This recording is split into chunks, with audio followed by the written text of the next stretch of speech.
Welcome back everyone. Welcome to civil services study practice set number 222 पर आ जाइए UPPCS के लिए। फोकस करेंगे इसमें हिस्ट्री के प्रश्नों पर। तो चलिए स्टार्ट करते हैं। तो क्वेश्चन नंबर 1 का आंसर करिए। तो भारत का पहला समाचार पत्र था, बताइए कौन सा? हिंदुस्तान टाइम्स, पायनियर, संबाद कौमुदी या बंगाल गजट? भारत का पहला समाचार पत्र Bengal Gazette, option number A. तो भारत का पहला समाचार पत्र बंगाल गजट था। आधुनिक भारतीय प्रेस का प्रारंभ जो है 1766 में विलियम वोल्ट द्वारा एक समाचार पत्र के प्रकाशन से हुआ, परंतु ईस्ट इंडिया कंपनी ने उनको इंग्लैंड भेज दिया। 1780 में जे के हिक्की, जेम्स ऑगस्टस हिक्की पूरा नाम है ये, बंगाल गजट नामक समाचार पत्र प्रकाशित करना आरंभ किया उन्होंने, हिक्की ने। हिक्की को कंपनी की आलोचना करने के अपराध में सजा भी भुगतनी पड़ी थी, परंतु उनके पत्र ने अपनी नीति नहीं बदली और हिक्की के प्रेस को जब्त कर लिया गया और इस प्रकार से बंगाल गजट का जो है वो अंत हो गया। क्वेश्चन नंबर 2 पर आ जाइए। निम्नलिखित में से किसने सर्वप्रथम प्रेस सेंसरशिप लागू की थी? प्रेस सेंसरशिप लागू करने वाला, देखिए प्रेस सेंसरशिप को प्रतिबंध तो लॉर्ड हेस्टिंग ने कर दिया था, लेकिन इससे पहले लागू किसने की थी? लॉर्ड वेलेजली ने, ऑप्शन नंबर ए। सहायक संधि जो लाया था वही।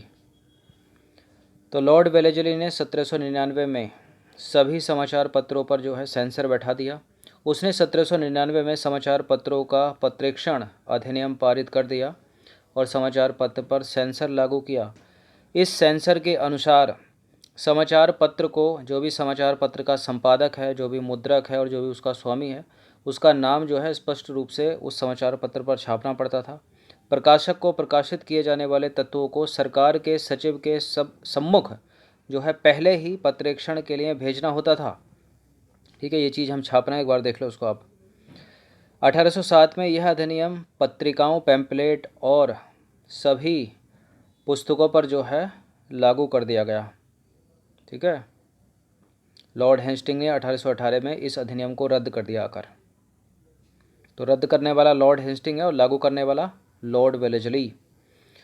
क्वेश्चन नंबर 3 पर आ जाइए। भारत में प्रथम 3 विश्वविद्यालय कलकत्ता, मद्रास और मुंबई में कब स्थापित किए गए थे? इंपॉर्टेंट है प्रश्न। पहली बार 3 विश्वविद्यालय कलकत्ता, मद्रास और मुंबई में कब स्थापित हुए? 1854 का आपको याद हो वुड डिस्पैच। ठीक है, तो इसकी तर्ज पर 3 साल के बाद 1857 को कलकत्ता, मद्रास और मुंबई में 3 विश्वविद्यालयों की स्थापना हुई। तो भारतीय शिक्षा का मैग्ना कार्टा कहे जाने वाले 1854 के चार्ल्स वुड के डिस्पैच को आधार बनाकर लंदन विश्वविद्यालय की तर्ज पर ब्रिटिश भारत में 3 विश्वविद्यालय कलकत्ता, मद्रास व मुंबई की स्थापना 1857 में की गई थी। 1857 में किसके सतत प्रयत्नों से मुंबई में प्रथम महिला विश्वविद्यालय की स्थापना हुई? बताइए, प्रथम महिला विश्वविद्यालय मुंबई में डी के कर्वे, ऑप्शन नंबर बी। तो डी के कर्वे के प्रयत्नों से मुंबई में प्रथम महिला विश्वविद्यालय की स्थापना हुई। ये महाराष्ट्र के समाज सुधारक एवं सामाजिक कार्यकर्ता थे। इन्होंने विधवाओं के उत्थान के लिए विधवा विवाह प्रतिबंध निवारक मंडली की भी स्थापना की थी और 1896 में 1986 में इन्होंने पुणे में विधवा गृह की स्थापना की। इन्होंने स्वयं एक ब्राह्मणी विधवा से विवाह किया था 1958। ठीक है, 1958 में इन्हें भारत रत्न से सम्मानित किया गया था, डी के कर्वे को। क्वेश्चन नंबर 5 पर आ जाइए। BHU बनारस हिंदू विश्वविद्यालय का शिलान्यास निम्नलिखित में से किसने किया था? देखिए, शिलान्यास होता है पहला ईंट का पत्थर रखना। ठीक है, बिल्कुल आधार। तो इसका उत्तर मदन मोहन मालवीय लाकर गलत मत कर दीजिएगा। बात का काम इन्होंने किया था, लेकिन शिलान्यास किया था लॉर्ड हार्डिंग। तो बनारस हिंदू विश्वविद्यालय का शिलान्यास 4 फरवरी 1916 को बसंत पंचमी के दिन तत्कालीन वायसराय लॉर्ड हार्डिंग द्वारा किया गया था। तत्कालीन मतलब उस समय के काल का। क्वेश्चन नंबर 6 पर आ जाइए। फ्री हिंदुस्तान एक अखबार था अमेरिका में, किसने शुरू किया था इसको? अमेरिका में फ्री हिंदुस्तान अखबार को किसने शुरू किया था? तारकनाथ दास ने। किसने? तारकनाथ दास ने। तो देखिए, अमेरिका के वैंकूवर में फ्री हिंदुस्तान अखबार तारकनाथ दास ने शुरू किया था। सीधे सीधे याद रखिएगा इसको। क्वेश्चन नंबर 7 है। पत्रकारिता के लिए जेल जाने वाला पहला भारतीय कौन था? बताइए। पत्रकार के कर्तव्य का निर्वहन करते हुए जेल जाने वाला प्रथम भारतीय कौन था? सुरेंद्र नाथ बनर्जी नहीं थे, मोतीलाल घोष नहीं थे, जवाहरलाल नेहरू नहीं थे, ना ही दादा भाई नौरोजी, बाल गंगाधर तिलक थे। ऑप्शन नंबर ए है इसका आंसर। नेहरू तो ऑप्शन में नहीं है, अगर होंगे तो नहीं होंगे। तो पत्रकारिता के लिए ब्रिटिश सरकार द्वारा सजा पाने वाले पहले भारतीय बाल गंगाधर तिलक थे। 1882 में उन्हें सरकार मतलब ब्रिटिश सरकार ने 4 माह का कारावास दिया, क्योंकि उन्होंने अंग्रेजों के द्वारा कोल्हापुर के महाराज के प्रति धृष्टता करने पर कड़े शब्दों में निंदा की थी। ठीक है।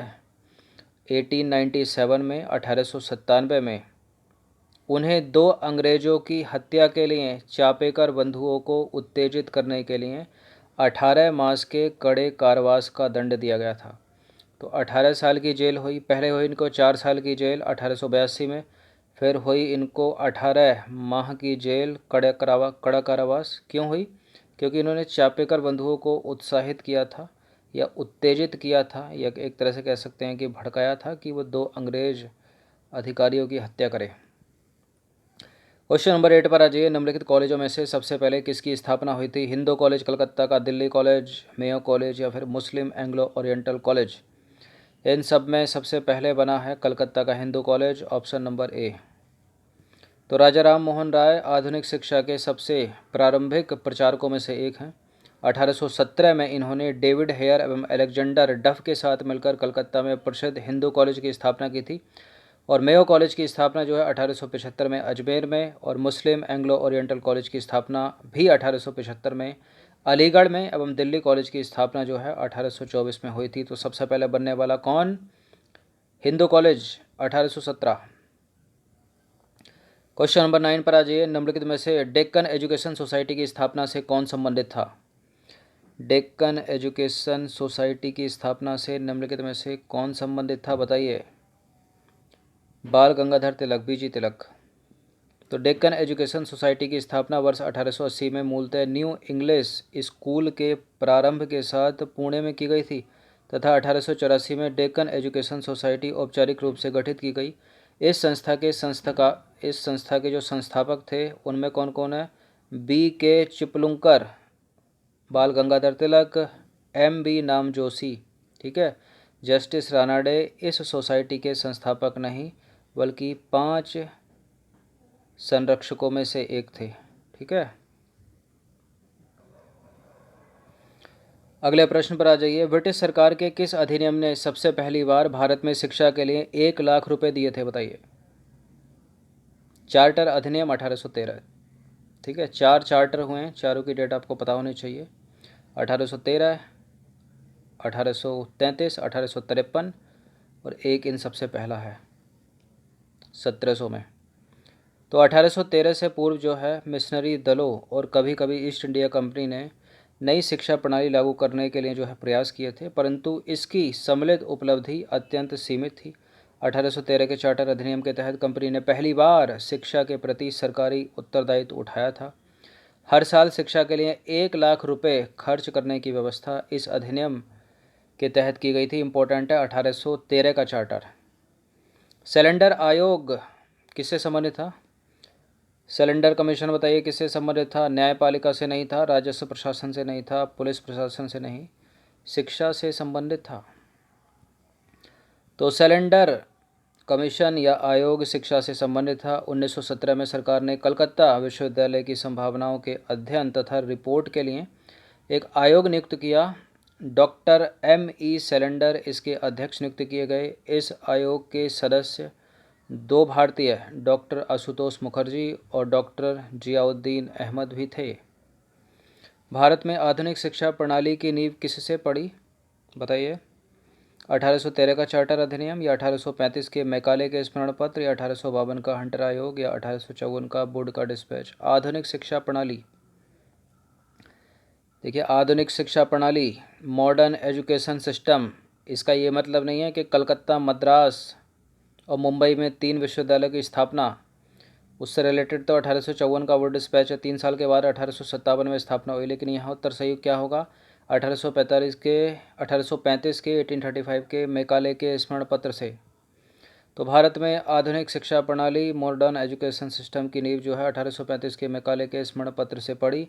मैकाले ने भारतीय रीति रिवाजों के लिए अपना तिरस्कार इन शब्दों में व्यक्त किया: यूरोप के एक अच्छे पुस्तकालय की एक अलमारी का एक कक्ष भारत और अरब के समस्त साहित्य से अधिक मूल्यवान है।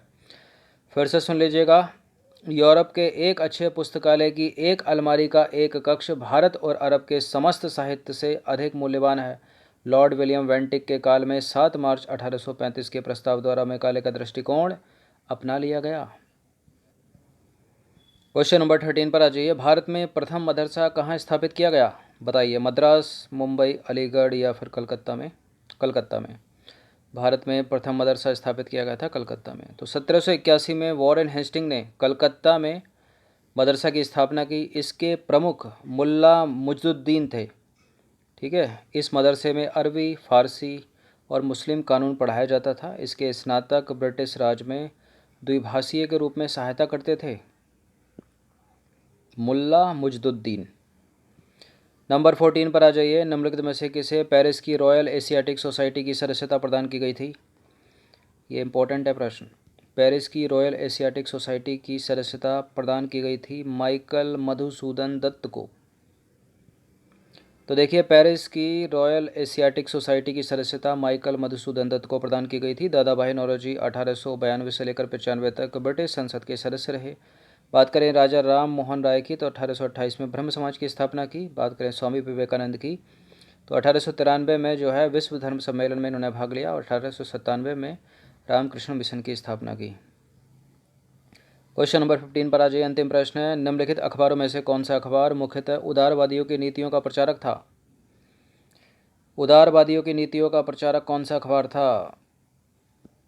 बताइए। लीडर। कौन सा था? Leader, option number B.